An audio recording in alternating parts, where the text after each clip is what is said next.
नमस्कार, मैं शुभी महेश्वरी और आप देख रहे हैं न्यू इंडिया हेडलाइन। राजस्थान में साल के अंत में विधानसभा चुनाव होने हैं। इस चुनावों को लेकर बीजेपी और कांग्रेस दोनों ही पार्टियों ने कमर कसी हुई है। बीजेपी के लिए स्थानीय नेताओं के साथ साथ राष्ट्रीय नेता और केंद्रीय मंत्री लगातार राज्य का दौरा कर राजस्थान की गहलोत सरकार को घेर रहे हैं। वहीं कांग्रेस की ओर से सीएम अशोक गहलोत के साथ कांग्रेस के आला नेता और राज्य स्तरीय नेता सूबे में कांग्रेस की सरकार को रिपीट करवाने की कोशिश में जुटे हैं।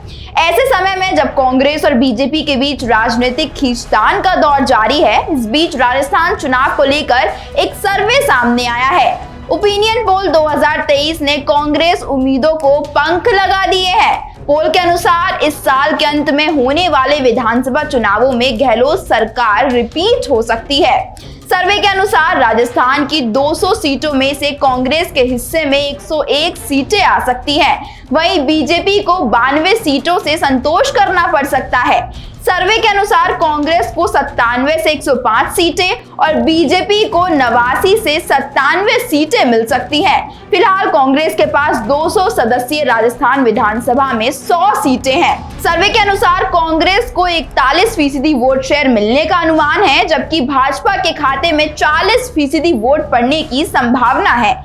इसके अलावा सर्वे से पता चलता है कि राजस्थान के मुख्यमंत्री अशोक गहलोत 37.9% स्कोर के साथ सबसे लोकप्रिय सीएम उम्मीदवार है।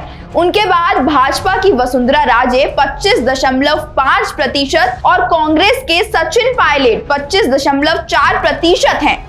हालिया सर्वे में 47.8% रिस्पोंडेंट ने राजस्थान के मौजूदा सीएम गहलोत के कामकाज को बेहतर बताया। इस बीच एक सवाल प्रदेश की सियासत के इर्द गिर्द पिछले कुछ समय से घूम रहा है। राजस्थान के चुनावों को लेकर चल रही चर्चाओं में सबसे बड़ी चर्चा ही इसी बात की है कि आखिर दोनों पार्टियों के सीएम फेस कौन होंगे। इस बीच कांग्रेस के सीएम फेस को लेकर भी चर्चाएं चल रही हैं। इन चर्चाओं का जवाब देते हुए राज्य के पूर्व डिप्टी सीएम सचिन पायलट ने 2018 के विधानसभा चुनावों की याद दिलाते हुए कहा कि उस समय में प्रदेश कांग्रेस का अध्यक्ष था। मेरे नेतृत्व में कांग्रेस की सरकार बनी और इसके बाद आलाकमान और जीते हुए विधायकों की बैठक के बाद सीएम फेस तय किया गया था। इस बार के चुनाव में भी ऐसा ही किया जाएगा। हम सब साथ मिलकर चुनाव लड़ेंगे और जीतने के बाद आलाकमान और जीते हुए विधायक तय करेंगे कि सीएम कौन बनेगा। इसके अलावा सोनिया गांधी, राहुल गांधी, प्रियंका गांधी और मल्लिकार्जुन खड़गे गुट तय करेगा कि कौन सीएम होगा। उन्होंने कहा गहलोत और पायलट गुट मुख्यमंत्री तय नहीं करेंगे। कार्यकर्ताओं और समर्थकों को समझना होगा कि हमारी पहली प्राथमिकता कांग्रेस की सरकार लाना है। गुटबाजी से कांग्रेस को नुकसान होगा। हमें आगे बढ़ने के लिए इन्हें दरकिनार करने की जरूरत है। वैसे तो राजस्थान के सीएम अशोक गहलोत और सचिन पायलट के बीच लंबे वक्त से विवाद चल रहा है। कुछ समय पहले ही तल्खी काफी हद तक बढ़ गई थी। यहाँ तक कि सीएम गहलोत ने पायलट को निकम्मा, नाकारा, गद्दार तक कह दिया था। पायलट भी अपनी ही पार्टी की सरकार में भ्रष्टाचार जैसे मुद्दों को लेकर धरने पर बैठ गए, पदयात्रा निकाली। हालांकि कांग्रेस चुनाव से पहले गुटबाजी को काफी हद तक खत्म करने में सफल रही। कांग्रेस नेतृत्व ने पायलट को संतुष्ट करने के लिए ये ऐलान कर दिया कि हम चुनाव में मुख्यमंत्री पद के लिए कोई चेहरा आगे किए बिना जाएंगे।